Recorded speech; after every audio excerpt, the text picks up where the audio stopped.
नमस्कार, penalty corner में आपका स्वागत है। आज हम सबसे पहले आपको दो खबरें बताना चाहते हैं। एक तो जेपी नड्डा जब जयपुर आए थे तो दिल्ली लौटने से पहले उन्होंने एक 5 सितारा होटल में बैठक की।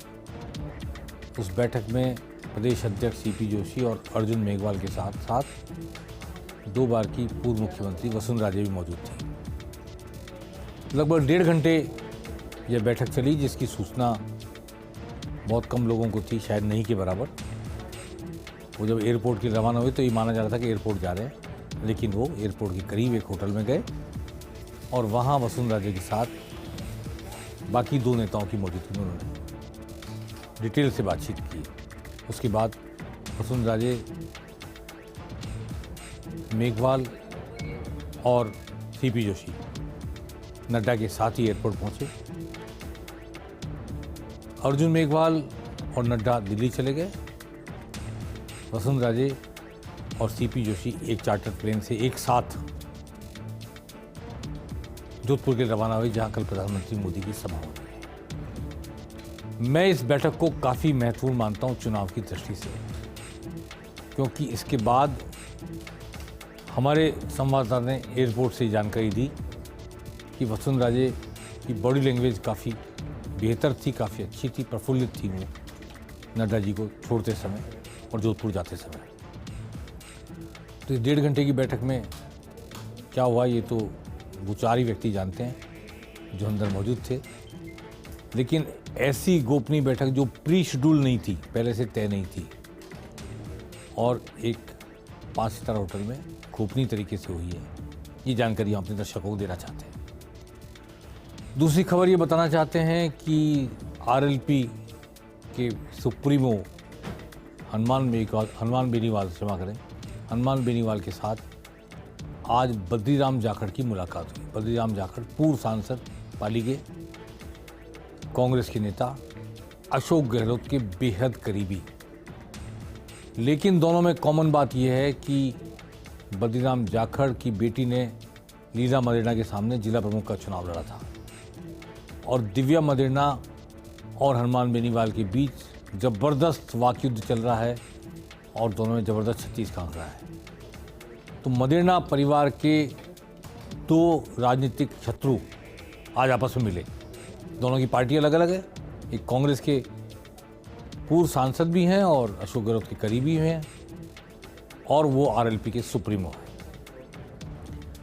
राजनीतिक अर्थ ये निकाला जा रहा है कि मुन्नी जाखड़, जो बद्री जाखड़ की पुत्री हैं, जिन्होंने जिला प्रमुख का चुनाव लड़ा था, वो दिव्या मदेरणा के सामने आरएलपी के टिकट पर चुनाव लड़ सकती हैं।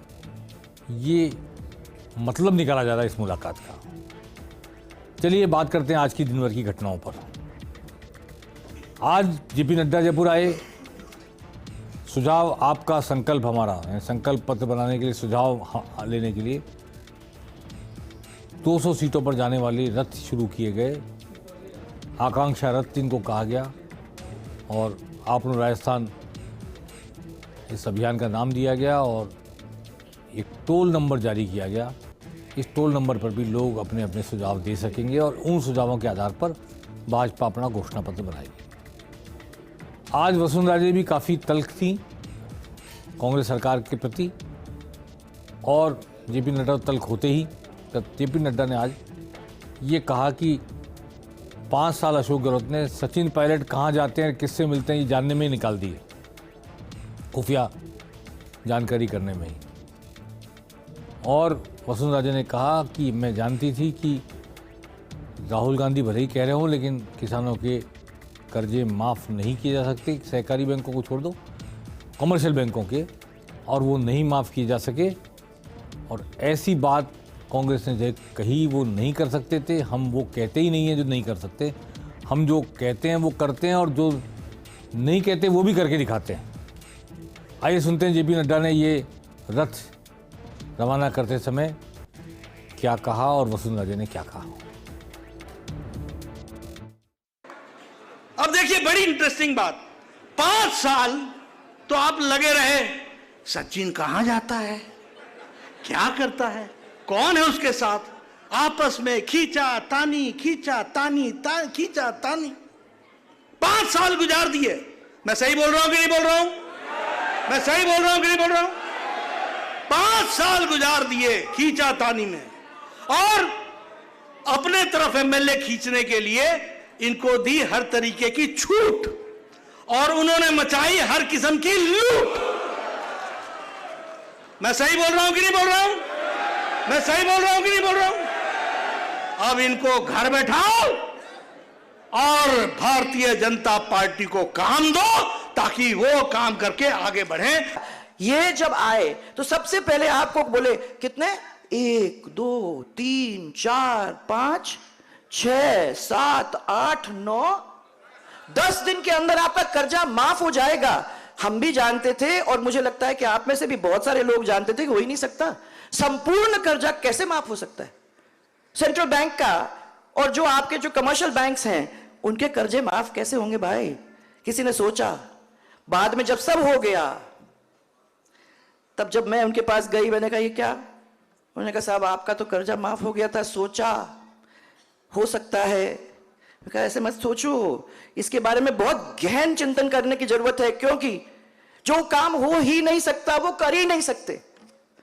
परंतु क्या हुआ कि विकास का काम रुक गया। हम लोगों ने 2 कदम आगे लिए थे तो 2 कदम हमको पीछे भी लेने पड़े, क्योंकि इस सरकार ने जो काम किया नहीं किया है वो आप लोग सबको अच्छी तरह से मालूम। पीने के पानी की किल्लत, सिंचाई की पानी की किल्लत, वादे करने में इतना आसान था, कोई प्रॉब्लम नहीं थी भाई, परंतु उसको जमीन पे लाने का काम कहां हुआ है? रेवड़ी बांटने का काम, मैं शब्द नहीं इस्तेमाल करती, रेवड़ी छोड़ो। वादे जो किए हैं इतने सारे आपके सामने किए हैं, हम तो टेलीफोन भी बांट रहे हैं, हम पैसे भी कर रहे हैं, हम सब कुछ कर रहे हैं, पर तो किसने सोचा कि राजस्थान के पूरे खजाने को खत्म करने का काम इस तरीके से कर रहे हैं कि सरकार अगर उनकी वापस आ जाती तो वो खुद ही मुसीबत में होंगे, और नहीं होगा तो ये ओपीएस, ये सब चीज जो उन्होंने वादे किए हैं वो किसी को मिलेगा कि नहीं मिलेगा ये मुझे नहीं मालूम। सुना आपने वसुंधरा का जोश देखा आज? इससे पहले ये जोश इस चुनाव के अब तक के अभियान में जितना भी चला है नजर नहीं आया था। मैं आज के इस भाषण को और आज के इस कार्यक्रम को वसुंधरा का पॉलिटिकल इन्फ्यूजन मानता हूं चुनाव अभियान में, और आज के बाद तो मैं समझता हूं कि वो काफ़ी एक्टिवली बीजेपी के लिए वोट मांगने में जुटेंगी, ऐसा मुझे को अनुमान लग रहा है। मेरे पास कोई सूचना नहीं है, पर मैं अनुमान लगा पा रहा हूं आज की 5 सितारा होटल की मुलाकात और उससे पहले के उनके इस भाषण को देखकर। चलिए, प्रधानमंत्री मोदी कल आ रहे हैं जोधपुर। काफ़ी सारे शिलान्यास और काफ़ी सारे लोकार्पण होंगे। 5,000 करोड़ के विकास कार्यों का या तो शिलान्यास होगा या लोकार्पण होगा, और तैयारी चल रही है वहाँ पर जोधपुर में उनके प्रोग्राम की। 350 बेड का क्रिटिकल केयर यूनिट एम्स में बनेगा, और वो हवाई अड्डे पर नया टर्मिनल बनेगा बड़ा सारा, लगभग 24,000 स्क्वायर फुट एरिया में, और उसका शिलान्यास होगा, और आईआईटी का लोकार्पण होगा। ऐसे ढेर सारे विकास के कार्य या तो उनका लोकार्पण होगा या उनका शिलान्यास होगा। प्रधानमंत्री मोदी जोधपुर को सौगात देंगे और इसके बाद उनका राजनीतिक भाषण भी होगा। चुनाव को लेकर वो जनता को संबोधित करेंगे। आइए, क्या कहते हैं गजेंद्र सिंह शेखावत, जो तैयारियों में जुटे हुए हैं जोधपुर में प्रधानमंत्री की सभा की। भारत के यशस्वी प्रधानमंत्री माननीय नरेंद्र मोदी जी कल अनेकों सौगातें लेकर के हम सब के बीच में यहाँ उपस्थित आने वाले। जैसा हम सबको जानकारी है, माननीय प्रधानमंत्री जी के कल 2 अलग अलग कार्यक्रम यहाँ होने वाले। पहला कार्यक्रम जिसमें वो अनेक योजनाओं का लोकार्पण और शिलान्यास करेंगे, और उसके बाद दूसरे कार्यक्रम में माननीय प्रधानमंत्री जी यहाँ एक बड़ी रैली को संबोधित करने वाले हैं। जैसा हम सब जानते हैं कि माननीय प्रधानमंत्री जी की इस कार्यक्रम को लेकर के भारी उत्साह जो है वो यहाँ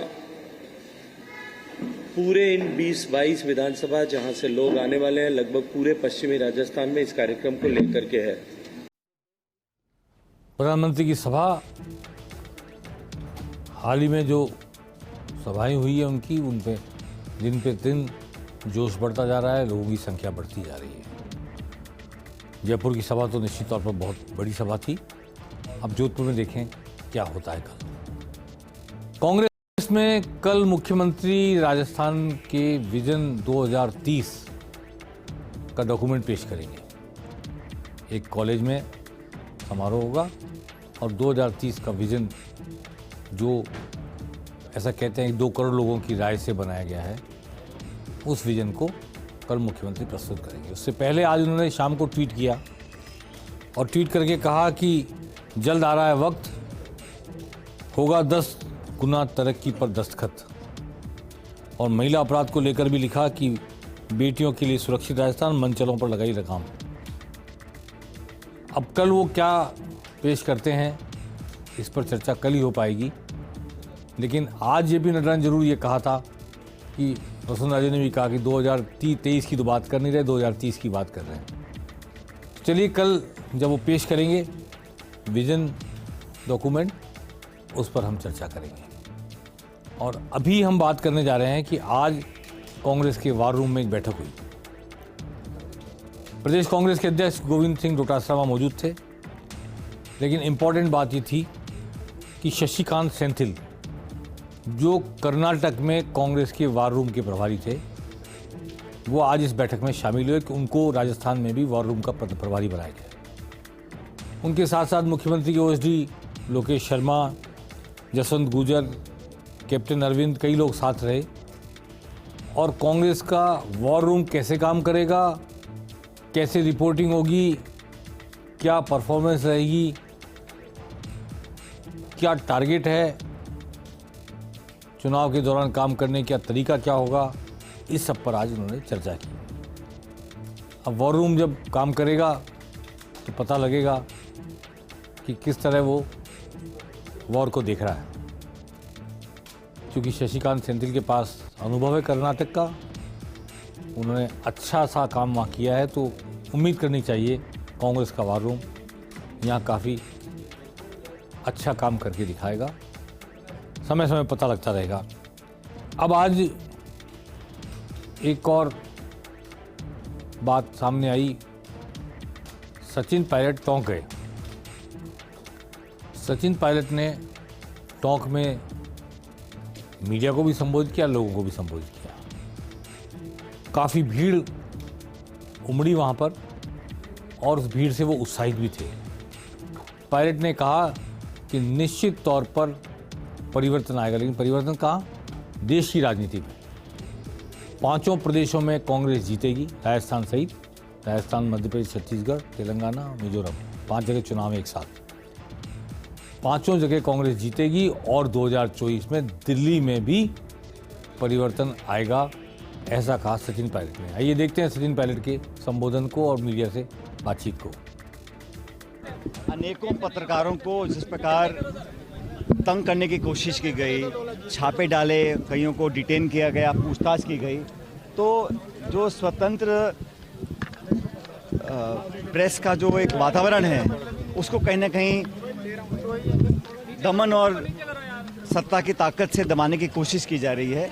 और ये संकेत देता है कि जो केंद्र नेतृत्व है, भाजपा की सरकार दिल्ली में है, वो इस बात से डर रही है कि जनमानस की सोच में अब परिवर्तन आया है।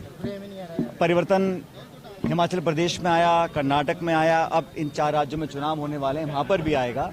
और मैं ऐसा मानता हूँ कि जो कार्रवाई करी गई वो एक लोकतांत्रिक व्यवस्था में एक स्वस्थ परंपरा नहीं है। पत्रकारों को जिस प्रकार से डराने की, दबाने की कोशिश की गई, मैं उसकी निंदा करता हूं। ऐसा नहीं होना चाहिए। आज दिल्ली में आम आदमी पार्टी के राज्यसभा सांसद संजय सिंह को अरेस्ट किया गया। आम आदमी पार्टी ने राजस्थान में कोशिश की थी कुछ शुरुआती दौर में, फिर उनका कहना है कि ग्राउंड लेवल पर काफ़ी अच्छा वर्क कर लिया है और कार्यकर्ता निकल के आएंगे, लेकिन वो इंडिया का सदस्य है, कितनी सीटों पर चुनाव लड़ेगी या नहीं लड़ेगी आम आदमी पार्टी, ये अभी भविष्य गर्म है, लेकिन तैयारी उन्होंने कुछ कर रखी है, अभी उसे जाहिर नहीं किया उन्होंने। इसके अलावा सीपीएम भी कांग्रेस के साथ INDIA की मेंबर है।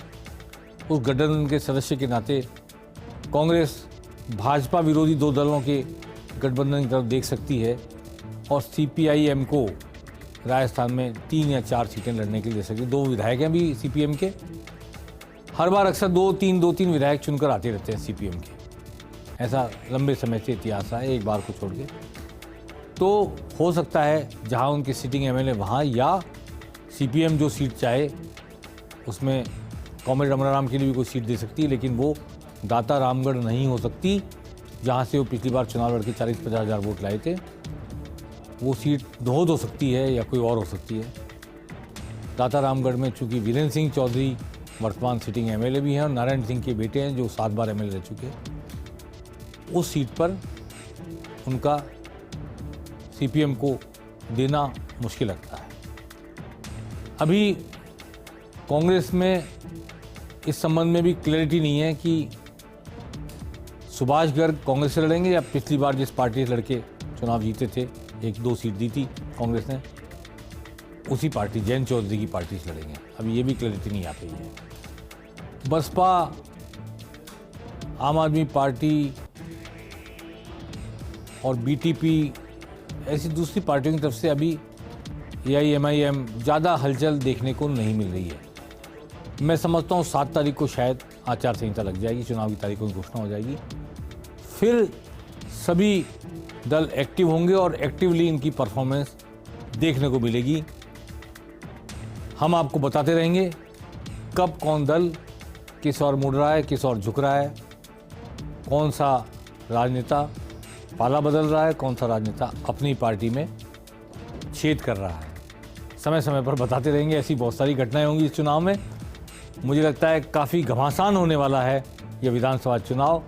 दोनों पार्टियों के भीतर भी इतनी महत्वाकांक्षाएं जाग गई है और सोशल मीडिया ने इतना बड़ा नेता बना दिया घर बैठे व्यक्ति को भी कि ट्वीट कर करके और वीडियो चला करके सारे लोग टिकट के दावेदार हुए पड़े। एक सीट पर 10 से 15 दावेदार आसानी से हर पार्टी में देखने को मिलेंगे।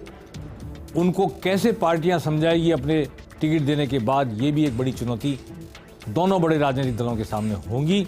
और कितने फुदक कर दूसरी पार्टी में हनुमान बेनीवाल के पास, किसी और के पास जाकर चुनाव लड़ने की कोशिश करेंगे, ये भी आने वाला वक्त बताएगा।